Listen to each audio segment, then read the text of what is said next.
নমস্কার। কবি নীরেন্দ্রনাথ চক্রবর্তীর লেখা কবিতা কলকাতার যিশু। লালবাতির নিষেধ ছিল না, তবুও ঝড়ের বেগে ধাবমান কলকাতা শহর অতর্কিতে থেমে গেল। ভয়ঙ্করভাবে টাল সামলে নিয়ে দাঁড়িয়ে রইল ট্যাক্সি ও প্রাইভেট টেম্পো, বাঘমার্কা ডাবল ডেকার।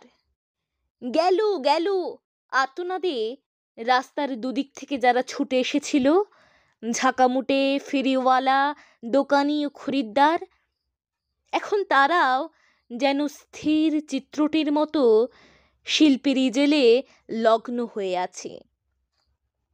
স্তব্ধ হয়ে সবাই দেখছে টাল মাটাল পায়ে রাস্তার এক পার থেকে অন্য পারে হেঁটে চলে যায় সম্পূর্ণ উলঙ্গ একটি শিশু।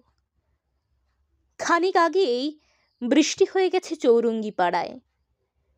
এখন রোদ্দুর ফের অতি দীর্ঘ বল্লমের মতো মেঘের হৃৎপিণ্ড ফুঁড়ে নেমে আসছে। মায়াবী আলোয় ভাসছে কলকাতা শহর।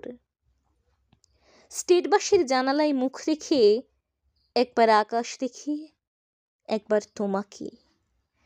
ভিখারি মায়ের শিশু, কলকাতার যিশু। সমস্ত ট্রাফিক তুমি মন্ত্র বলে থামিয়ে দিয়েছ। জনতার আর্তনাদ, অসহিষ্ণু ড্রাইভারের দাঁতের ঘষ্টানি, কিছুতে ভ্রুক্ষেপ নেই।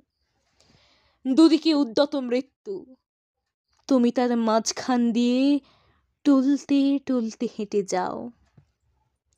যেন মূর্ত মানবতা, সদ্য হাঁটতে শেখার আনন্দে সমগ্র বিশ্বকে তুমি পেতে চাও হাতের মুঠোয়।